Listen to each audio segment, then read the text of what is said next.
Ondas de Impacto. Onde o silêncio fala, nós ouvimos. Bem-vindos ao Ondas de Impacto, o podcast onde o silêncio fala e nós ouvimos. Neste espaço promovido pela APEXA, a Associação de Apoio à Pessoa Excepcional do Algarve, exploramos os desafios e soluções que impactam a inclusão social em diferentes áreas. A cada episódio recebemos especialistas que partilham o seu conhecimento sobre temas como mobilidade, educação, empregabilidade e outros mais. Juntos refletimos sobre como podemos construir uma sociedade mais inclusiva e acessível para todos. Ser cuidador é um ato de amor, mas quem cuida também precisa de apoio. O projeto WeCare da APEXA está aqui para ajudar. Capacite-se, fortaleça a sua rede de suporte e melhore a sua qualidade de vida, porque cuidar de si é o primeiro passo para cuidar de quem mais ama. Saiba mais em wecare.pt. Cuidadores também merecem cuidado.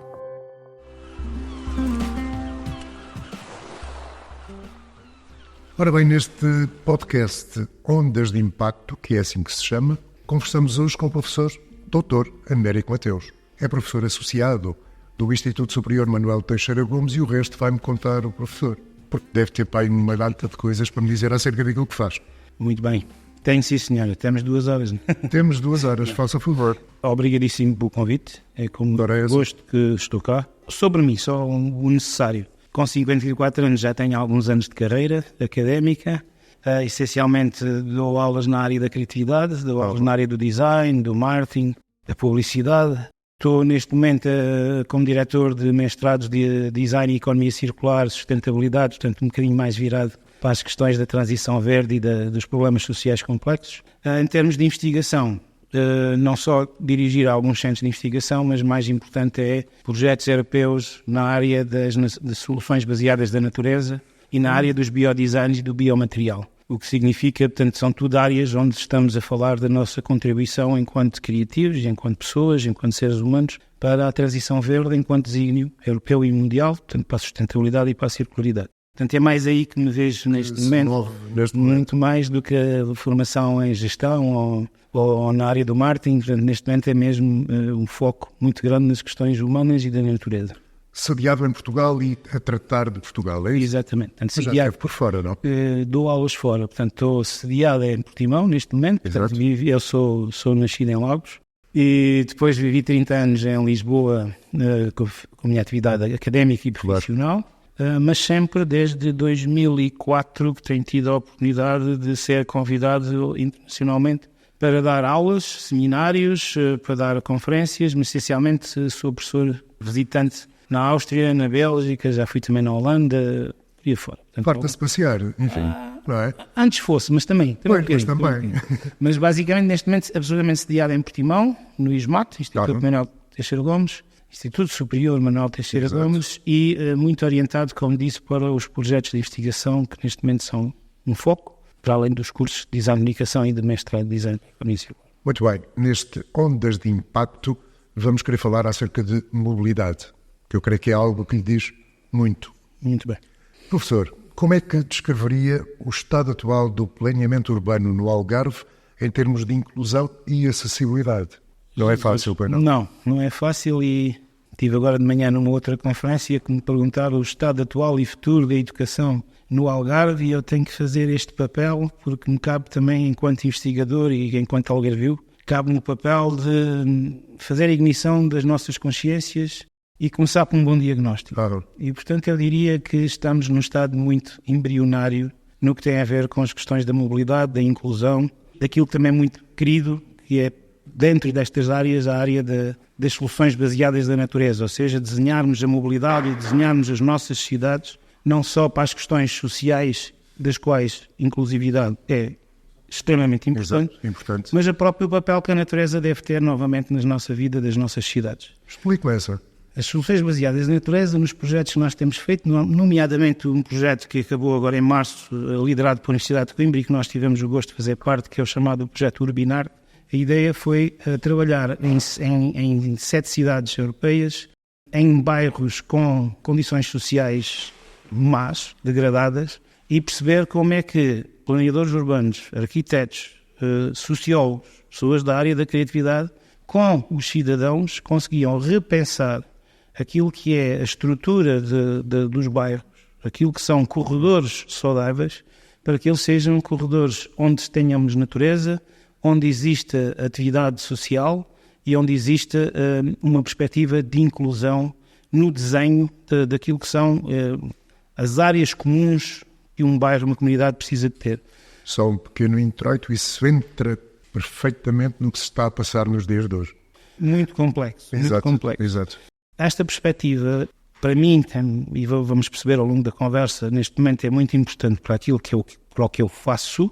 E atenção, queria só aqui fazer um pequeno parênteses para o que eu faço com uma equipe. Com uma equipe, exatamente. Eu não sou nada sem as outras pessoas ao meu nível a trabalharmos em conjunto. Portanto, a nossa equipa de investigação destas áreas, aquilo que é uma grande preocupação é perceber como é que, não numa perspectiva, vamos dizer, arquitetónica, não numa perspectiva do edificado, mas numa perspectiva que vai para além do edificado, ou seja, para além do tangível, que são as questões humanas. Exato. E que são as questões da nossa relação necessária com os outros e com a natureza. Como é que trazemos isto de volta às cidades? Porque o que se passa hoje em dia, e que tem havido agora estas expressões máximas... A natureza parece que está a ser afastada as naturezas, ou seja, como diria o professor Boaventura, Sousa Santos, da Universidade de Coimbra, as diferentes ecologias. A ecologia social, a ecologia humana e a ecologia da natureza. Exato.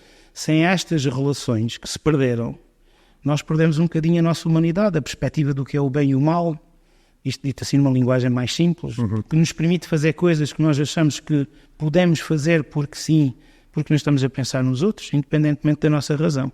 E, portanto, este desligamento que existe hoje em dia das pessoas com aquele que está ao seu lado, com aquele que precisa de uma outra forma de ser olhado, e a natureza, que é aquilo com que nós fomos criados enquanto seres humanos, aumenta estas disfunções que levam aos extremismos que estamos a ver, que estamos a assistir hoje em dia, infelizmente, nas nossas cidades, nos bairros menos favorecidos, digamos assim. E a quem chamam de perigosos. Exatamente, em que a palavra perigosa é apenas devia ser desconstruída em bairros com problemas sociais complexos, que precisam de ser analisados e trabalhados de outra forma, e que tem de ser trabalhado nestas lentes, na lente do humano e da lente da natureza.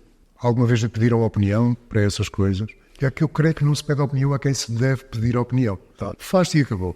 Está bem, normalmente não está bem, mas é o que fica.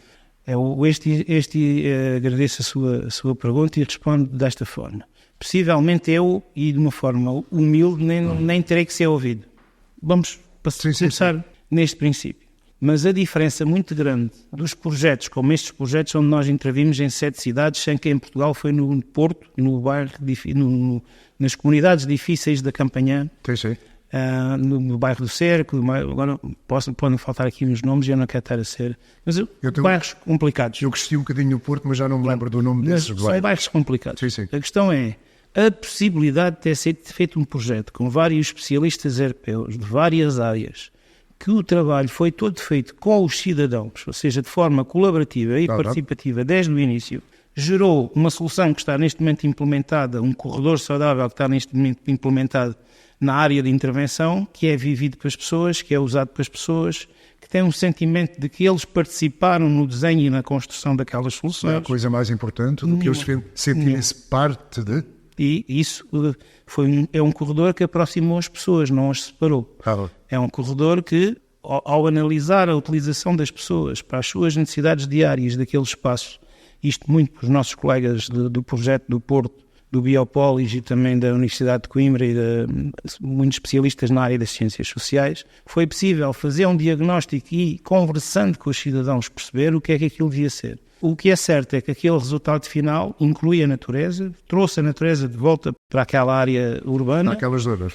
E trouxe a perspectiva da inclusividade. Neste momento, pessoas com maior ou menor mobilidade utilizam o corredor que não podiam utilizar antigamente porque tinham barreiras urbanas, barreiras da própria natureza, foi reestruturada e hoje em dia a alegria dos nossos colegas do Porto é de ir para lá e ver aquilo ser utilizado por um número enorme de gente que antes não ia, até por uma lógica de segurança, não no sentido que hoje em dia se está a assistir nas comunidades que temos visto nos últimos dias, mas no sentido de, por exemplo, a não iluminação não cria segurança de uma criança vir por um caminho mais perto para casa. Portanto, é nessa perspectiva que, respondendo ao que me perguntou, que eu não me esqueço, que não é a questão do professor Américo, ou do Américo, ou do Joaquim, a questão é de procurarmos o melhor que há no conhecimento nas cidades, nos territórios, nos países, e trazê-los para o desenvolvimento das nossas cidades de uma forma humilde, ou seja, que quem tem o poder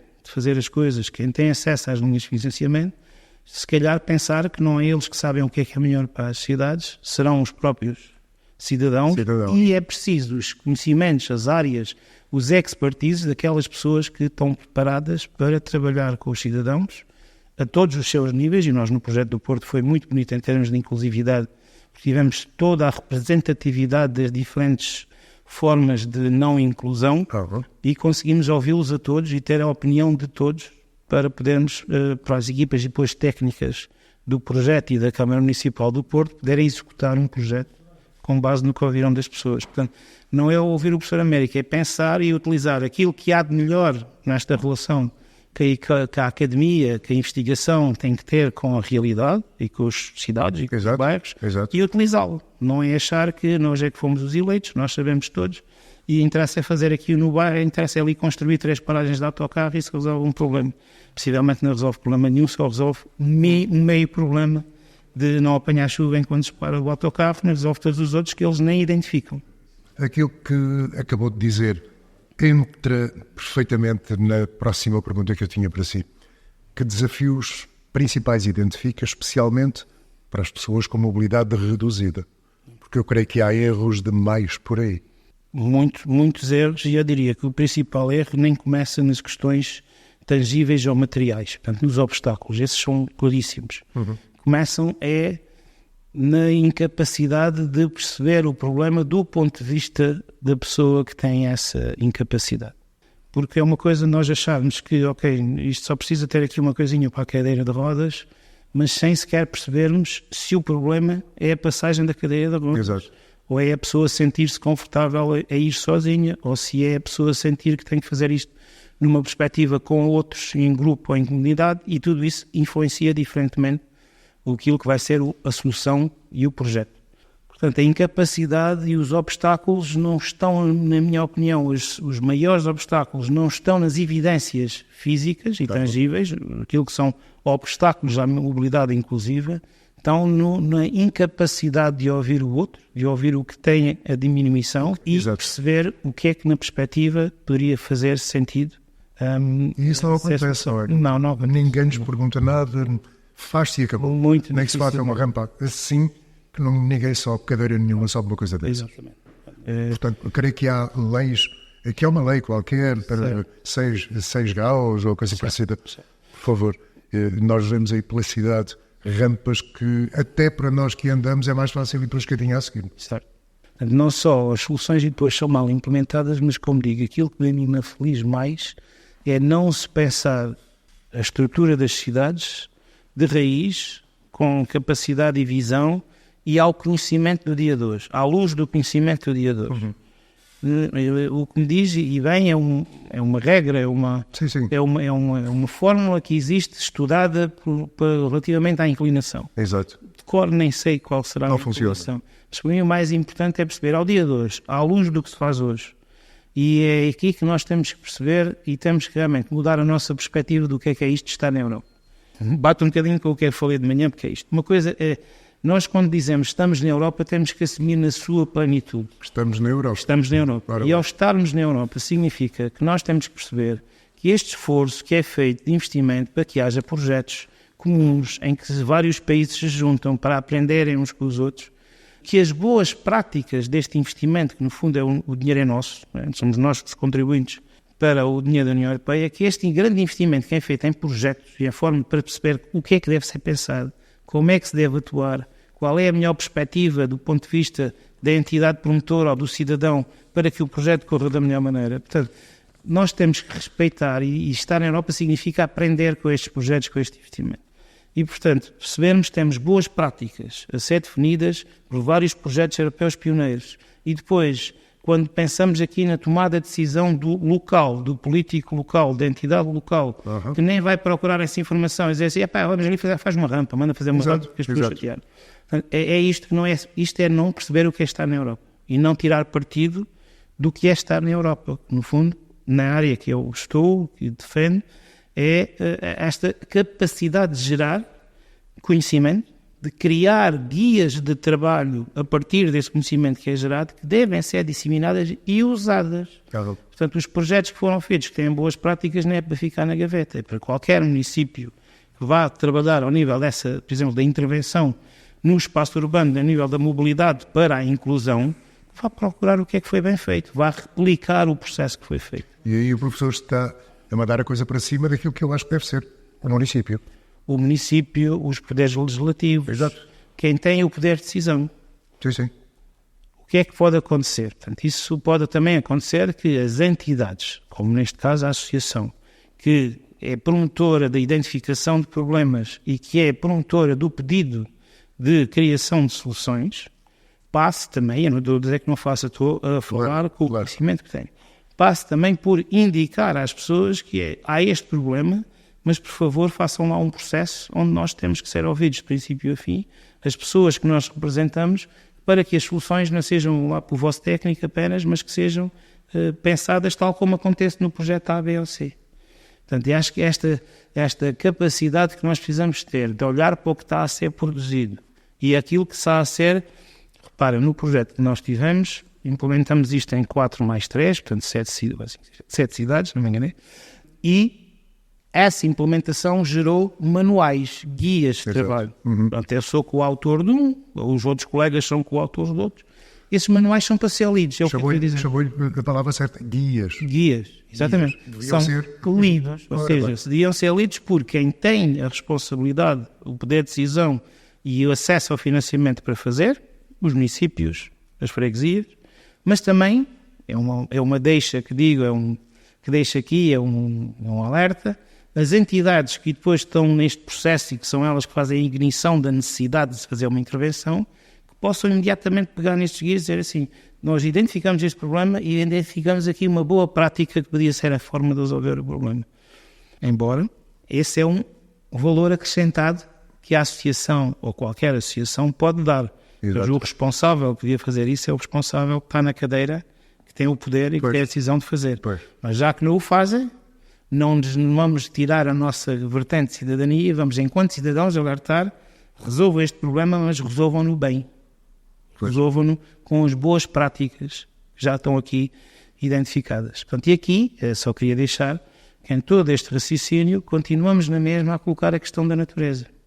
Porque, mesmo para as questões de inclusividade, a solução pode não ser só o tangível, a forma de contornar o obstáculo, mas até por aquilo que vocês aqui fazem e que mostraram, a natureza pode trazer vertentes emocionais, vertentes cognitivas importantíssimas, para além de a solução da rampa ou a solução da... Exatamente.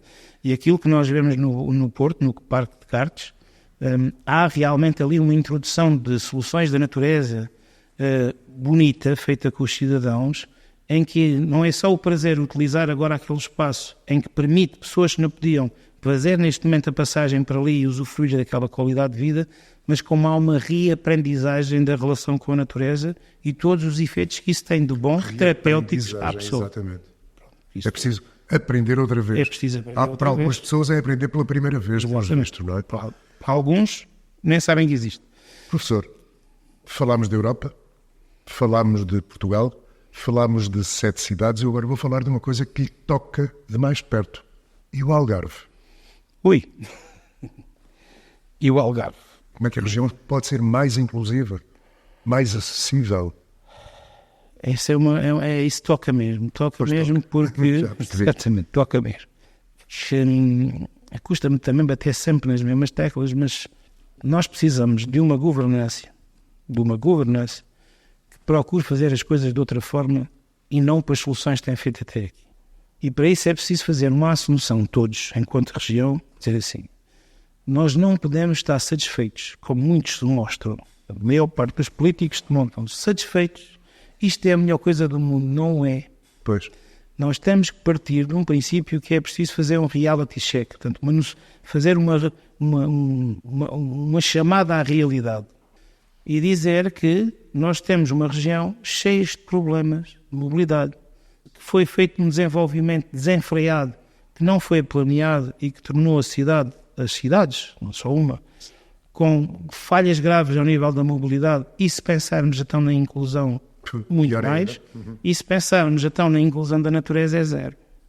Isto é preciso mudar, isto é quase a forma como nós já vimos aqueles filmes americanos dos AAs, né? Dos alcoólicos anónimos. É preciso primeiro dizer, não estamos no caminho certo. E ninguém quer dizer isso. A governança local, regional, ninguém é capaz, diz até se calhar nacional, isto é o paraíso, não é o paraíso. Pois não é. Não é o paraíso. Não é mesmo. Ainda mais para quem está cá, vive, e então ainda mais para quem não tem as mesmas condições Exato. de mobilidade e muitas vezes cognitivas. Portanto, eu não quero ser aqui a questão do negativismo, a dizer está tudo mal, não, mas está muita coisa mal. E só quando pararmos para dizer isto, quer dizer, como é que se faz bem? E é essa mudança de mentalidade que eu não vejo. Era a próxima dúvida que eu iria pôr. O que é que se pode fazer? Como é que se pode ultrapassar tudo isso para chegarmos, caramba, pelo menos, a começar a perceber e a crescer e Exatamente. Ou pelo menos, com uma coisa importante que eu digo sempre, é pelo menos ter 2 ou 3 bons exemplos. E enquanto não tivermos 2 ou 3 bons exemplos, como por exemplo, temos agora no Porto, neste parque e noutros parques, porque a cidade do Porto tem feito uma estratégia de acesso a financiamentos europeus que lhe permite fazer projetos interventores estratégicos, e portanto agora já é possível ver no Porto como é que se deve fazer. É mais fácil replicar. Eu no Algarve não identifico, sinceramente, uma boa prática dizer assim, se tirarmos desta equação as infraquintas ou as coisas lá de Vila Moura, que é só para alguns. Eu não tenho um exemplo, pelo menos do meu conhecimento, de uma cidade do Algarve, assim, está aqui, foi feita esta intervenção, foi feita aqui uma intervenção em que a mobilidade passou a ser mais inclusiva, tem em conta a natureza e está numa perspectiva do que é que se é feito daqui de futuro. Portanto, a sua pergunta pertinente é responder, é preciso parar, dizer, precisamos de fazer de outra forma, esta forma não serve, é uma forma para as massas, é para resolver massas e problemas associados sempre ao turismo, e é preciso invertermos essa lógica. E precisamos fazer 1, 2 bons casos e trabalhar esses casos para que o resto das comunidades do Algarve percebam o que é que podem pedir ou o que devem exigir, a exigência que devem ter para que a sua governança local faça a mesma coisa. Mas parece que o Algarve tem um poder muito reduzido no que toca a essas coisas. Por exemplo, há poucos dias ouvimos uma notícia que nos dizia que em Lisboa e no Porto vão ser construídos complexos para acolher imigrantes ilegais, por aí fora. E o Algarve? Isto é quase uma porta de entrada de um monte deles. Certo. Mas para o Algarve, no Algarve, nada acontece. Vamos ver. A minha perspectiva sobre isso... Qual é, faço a pergunta ao contrário, qual é a iniciativa dos governantes do Algarve que apresenta uma forma diferente de fazer as coisas? Pois, também poderá ser assim, exatamente. Não conheço. Não conhece? Não conheço, mas eu não tenho que conhecer tudo. Mas eu não conheço alguém que diga assim, parou, nós precisamos de ajuda porque queremos fazer uma regeneração urbana deste e deste bairro, mas com princípios de inclusão, de mobilidade e de natureza. Até naquilo que é a grande questão do Algarve, que é o turismo. Onde? O turismo inclusivo seria necessário. Certo. Não é? E tudo o que isso traz. Parece que pouco se faz disso, a não ser em Vila Moura. Exatamente. Sei que há aí alguns movimentos, que algumas coisas já aconteceram. Mas o que eu falo é a nível de governança, quando é que alguém apresentou e diz, é por aqui que nós queremos ir, precisamos de apoio, qual é a linha de financiamento, para irmos buscar estes valores para poder fazer isto. Eu não tenho conhecimento. Não há conhecimento. Também não tenho conhecimento de tudo. Porque eu também não tenho conhecimento. Mas teria, certamente teria se acontecesse. Exatamente. Também não tenho conhecimento de cidades que digam assim, excetuando Lolé. Lolé já tem 2 ou 3 projetos europeus dentro desta lógica, quer das soluções baseadas na natureza, quer nas soluções da sustentabilidade e da circularidade. Aí está coisas a acontecer. Portanto, a verdade seja posta e reposta, está a acontecer. Esperemos que eles possam ser exemplos para serem para o resto de Algarve, pelo menos, não é? Agora, não conheço qualquer outro município que diga, não senhora, nós queremos aceder aos projetos europeus destas áreas, porque será que é porque não é tão sexy, apelativo, quando se depois pede votos? Não sei. Pois não conheço quem diga. É uma pergunta. Nós queremos ir por aqui, é por aqui que nós vamos fazer um projeto, vamos candidatar, isto. Não vejo esse caminho a ser trilhado e a ser dito e expresso. Possivelmente, como disse, porque pode haver a percepção, existir a percepção, que este discurso não é tão apelativo a votos e a manutenção política. Como disse o professor, não é tão sexy. Pronto, possivelmente dá poucos votos. O termo certo. Dá poucos votos. Exato. Pronto.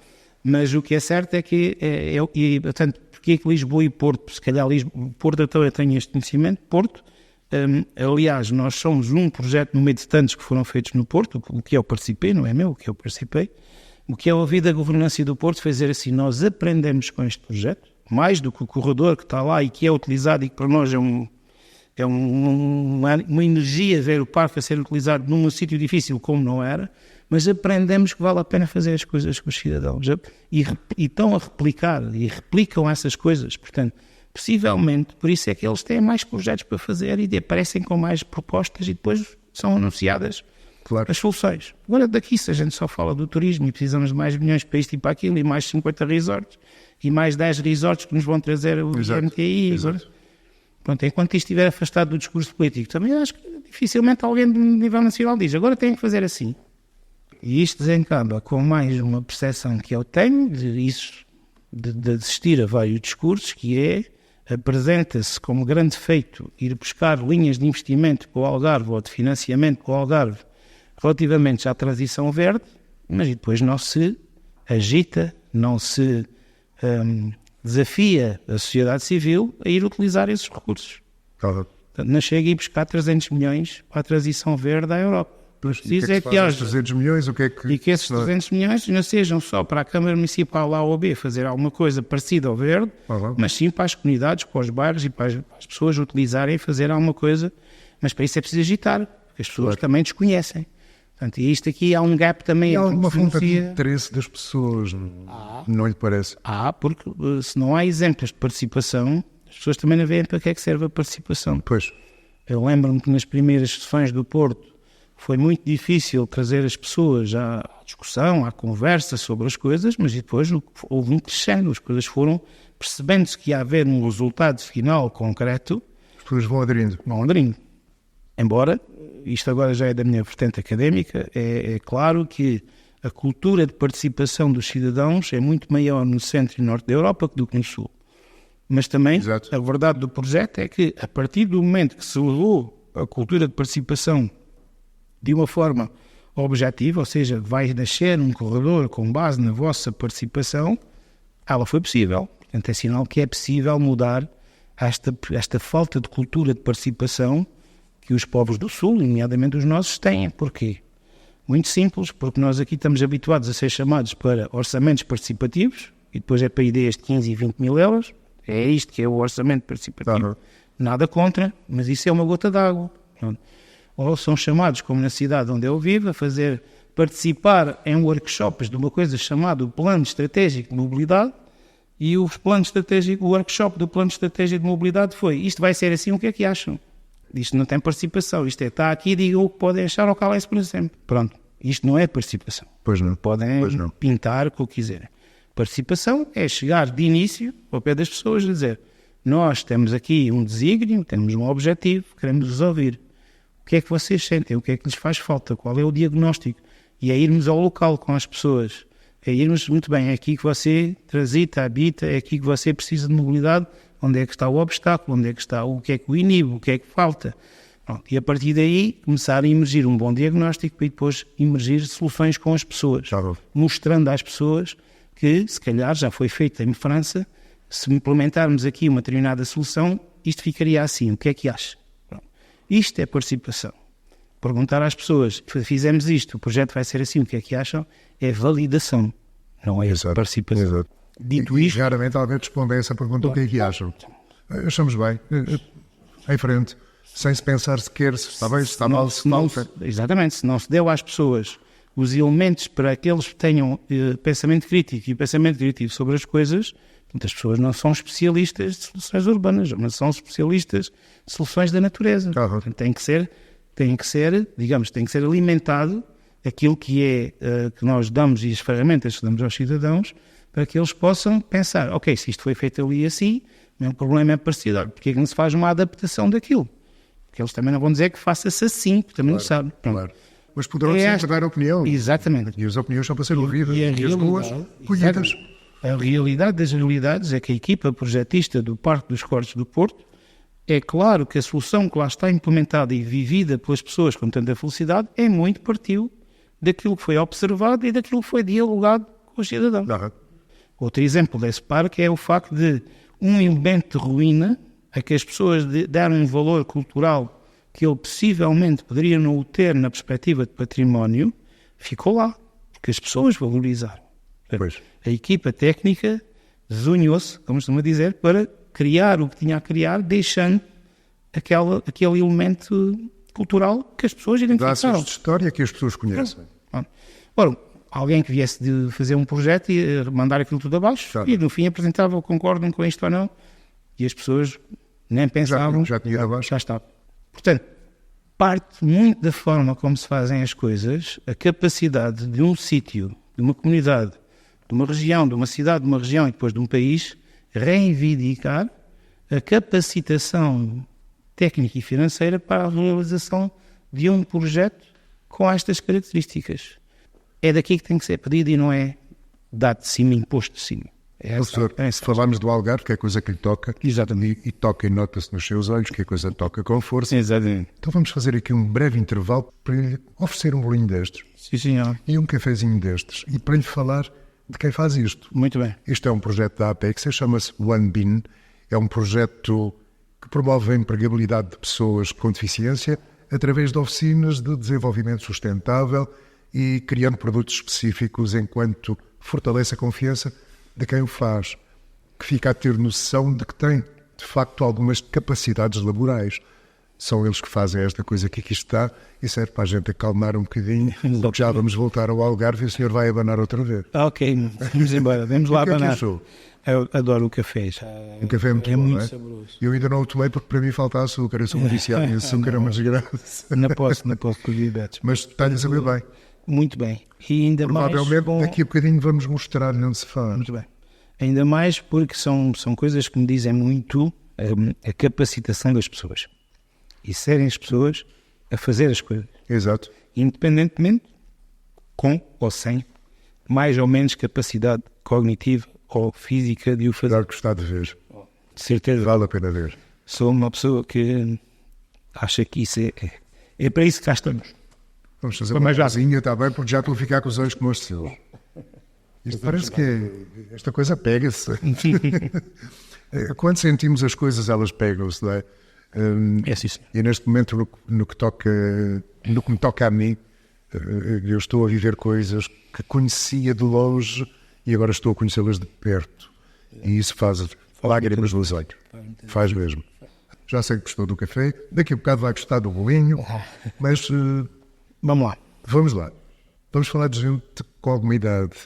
No contexto do envelhecimento da população algarvia, considera que as nossas infraestruturas estão preparadas para garantir a mobilidade e o acesso universal? Já falámos um pouco disso, já abordámos um pouco esse assunto. Eu aí toca-me coisas pessoais, porque tenho os meus 2 pais vivos, com muitas dificuldades de locomoção, dependem da família. Então toca-lhe bem de perto. Toca-lhe bem de perto. Toca. E eu peço desculpa. Mas... Não faz mal. Não faz mal, pelo amor de Deus, com todo o gosto. A questão é assim, eu às vezes também preciso de colocar o chapéu do tempo. E quando eu digo colocar o chapéu do tempo é, embora mais jovem e pequenino, pensar há 20, há 30 anos atrás. Exato. E se eu pensar há 20 a 30 anos atrás, meu Deus, estamos muito melhores. Sim, claro. Isso é inevitável. Justiça seja feita. Exato. O tempo é o tempo. Há coisas que mesmo, mas falta de visão ou falta de estratégia, há coisas que a contaminação da evolução das sociedades, mesmo aos mais distraídos, pega. A contaminação pega. Portanto, sem dúvida que há coisas muito melhores.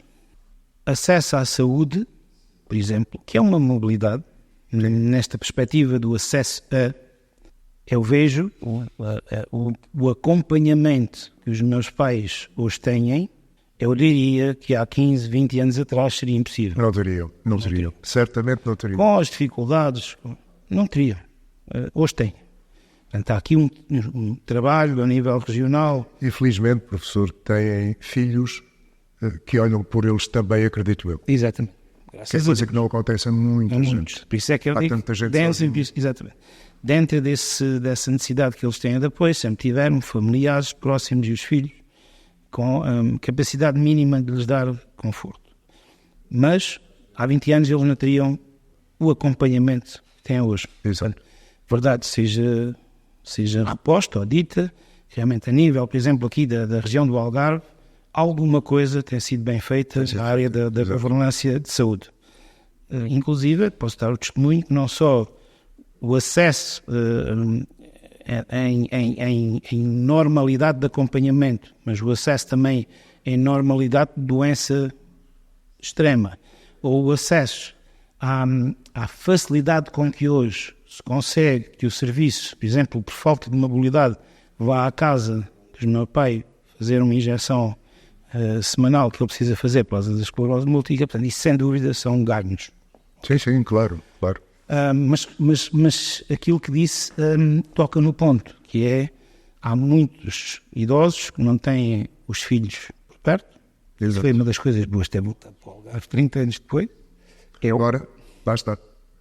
Há muitos filhos que não o fazem e há quem nem não tenha sequer não família. Podem fazer, às vezes. Exato, porque lá a vida deles é noutro sítio. Na minha vida tive, graças a Deus, um desafio dentro do grupo lusófono para vir para o grupo lusófono de Portimão. São 15 km da minha terra, portanto 15 km dos meus pais. Portanto, tive esse desafio, poderia não ter. Claro.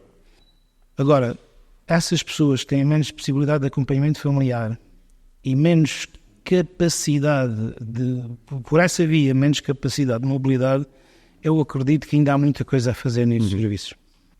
Quer como oportunidade, inclusive, de negócios na área social, na área do terceiro setor económico, temos muito a desenvolver.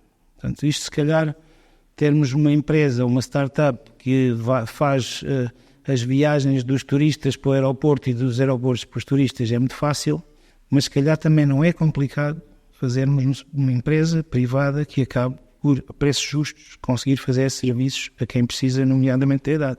A questão é, porquê que não temos essa mentalidade? Porque é muito mais fácil fazer negócios no setor do turismo, que isto haja mais golfo ou menos golfo, há pessoas para ir buscar ao aeroporto. É? Sempre. Até agora precisei destes serviços e em 2 dias disseram-me sempre que estão todos ocupados. Portanto, isto é fantástico. Agora, todos ocupados? Tive necessidade, em outubro, fizemos uma grande conferência internacional em Portimão, precisei de transportar keynote speakers do aeroporto de Faro para Portimão e nenhuma empresa dessas que foi contactada online tinha a possibilidade de fazer uma coisa com 2 dias que estavam cheios, estava tudo marcado. Fantástico. Como é que se safou? Safei-me com táxis privados. Pois, parabéns. Mas isto para dizer o quê? Para dizer, se calhar, se isto é assim, também haveria um modelo de negócio, pensando nesse setor, para fazer outro tipo de serviços. Portanto, o que é que eu queria trazer aqui à conversa? Que é, possivelmente, não precisamos de tudo que seja do Estado, ou de tudo que seja público. Portanto, poderá haver empresas a fazer. Exatamente. Eu vejo lá fora, sinceramente, dos sítios onde dou aulas e onde vejo até miúdos meus, em termos de alunos, a fazerem startups na área dos estatutos de setor, muitos, e ainda sinto isto cá. Porque, especialmente na nossa região, que é uma região que, pensando qualquer coisa do turismo, até para tirar cafés, isto dá um dinheirinho. Portanto, precisamos sair deste mindset. Este mindset temos que sair daqui. Porque isto... Sol e praia. É tão simples. Os dados já há dados suficientes para chamar a atenção das pessoas antes do problema grave, que as coisas estão a reduzir e vai haver, porque há mais destinos a emergir, há mais concorrência. Portanto, A gente tem que sair um bocadinho disto, que é tudo facilitismo, se fizermos à volta da monoindústria que temos aqui do Algarve. Portanto, isto parece estar distante da nossa conversa, mas não está. Portanto, é preciso que jovens empreendedores olhem para o terceiro setor, como se olha noutros países, como um setor de desenvolvimento de negócio económico, igualzinho como se faz. Privado. Exatamente. Isso é uma das coisas que faz falta cá e que há espaço para o fazer. Pronto.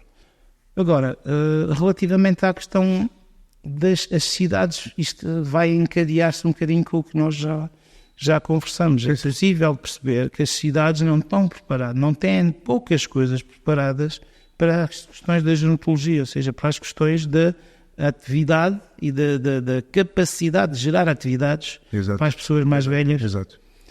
Que também há acho alguns projetos isolados por aí, mas curto, muito curto. E que não vamos, e se calhar muitas vezes são pilotados com aquelas pessoas que facilmente têm acesso a essas coisas porque ainda gozam de boa mobilidade, ainda gozam da sua boa memória, porque são pessoas já da idade sénior, mas que mantêm um bocadinho a sua capacidade de compra cognitiva e de vida, mas poucos exemplos, também mais uma vez não tenho que conhecer tudo, mas poucos exemplos que são visíveis e palpáveis com pessoas em que realmente é preciso dar-lhes atividades porque elas já não têm muitas das capacidades, inclusive financeiras, e portanto é preciso soluções. Esse é um problema grave, a questão financeira.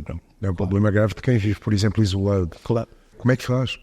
E sempre há algumas iniciativas da GNR, mas é curto.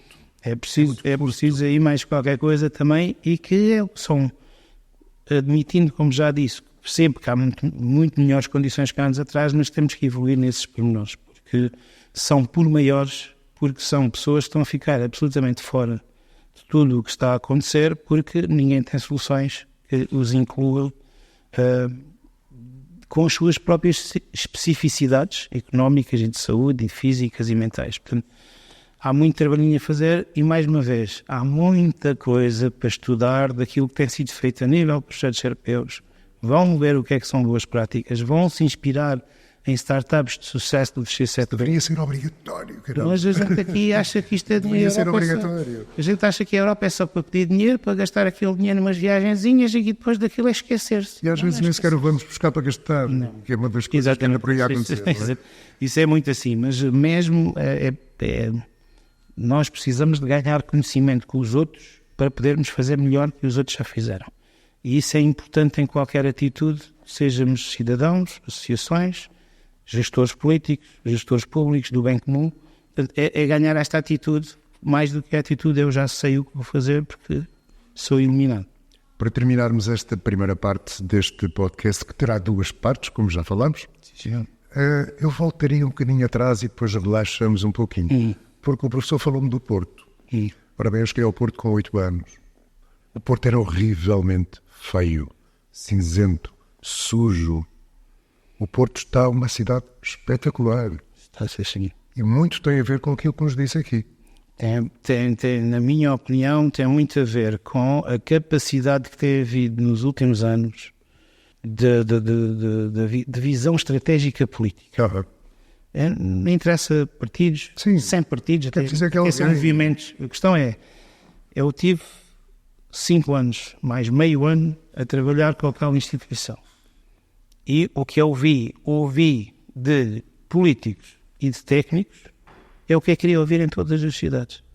É a motivação, a paixão, a vontade de fazer diferente, de ser inovador, de fazer coisas que não na forma normal. Se eu tenho este discurso cá em baixo, na maior parte das cidades, porque eu posso ter este discurso, mas nós não temos a dimensão do Porto. Nem a dimensão, é a dimensão da pessoa. Exato, que cabecinha, caramba. Da pessoa que está, e de perceber que eu sempre fiz desta maneira, deixa-me lá experimentar de outra. Nem isso preciso de... Se bateu certo ali, porque é que não há de bater certo aqui? E depois, o que é que as pessoas, e o que eu vi e que vejo e revejo das pessoas, eu dificilmente trabalho com várias câmaras municipais e dificilmente eu ouço das equipas técnicas que trabalham debaixo daquelas pessoas a dizer assim, não me leve este homem para o governo nem para lado nenhum, porque eu faço falta aqui a trabalhar para a nossa cidade. Isto não estou a dizer nomes, portanto, não Sim, não é estou a dizer o preciso. que ouvi. É no assistem das câmaras municipais, não me interessa quais. Não sou visto, muitas vezes, é sinal que há um respeito pela maneira como aquelas pessoas estão a fazer mudar a cidade. Exato. E tirar todo o partido daquilo que eles podem, todo o partido de projetos europeus, todo o partido da solução de financiamento. Deveriam ser seguidos. Claro. Parece que há gente que não olha para as coisas.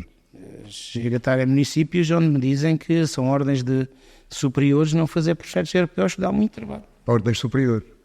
Eu gostava de estar no município e, como disse, não tenho o conhecimento suficiente, mas tenho o conhecimento dos projetos onde estão, que logo parece-me ser uma exceção.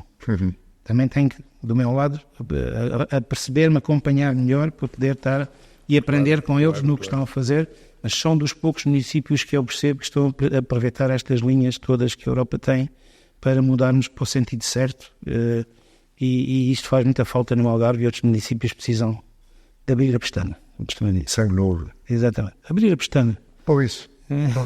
Ai, nos compromissos públicos. Exatamente. Professor, muito obrigado por esta primeira parte. Vamos ter mais assuntos para o nosso segundo podcast.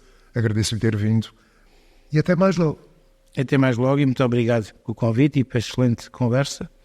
Vamos ver o que é os desafios que vêm a seguir. Muito obrigado. Neste episódio destacamos alguns pensamentos. Eu diria que estamos num estado muito embrionário no que tem a ver com as questões da mobilidade, da inclusão.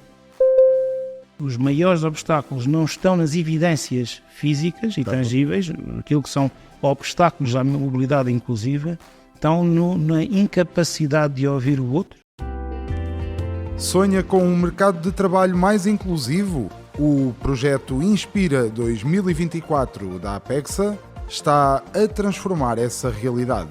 Estamos a abrir portas para a empregabilidade de pessoas com deficiência e a criar oportunidades para um futuro mais justo.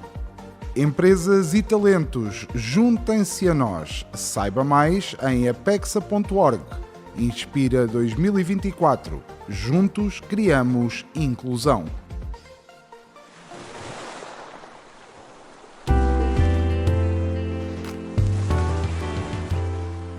Ondas de impacto. Onde o silêncio fala, nós ouvimos.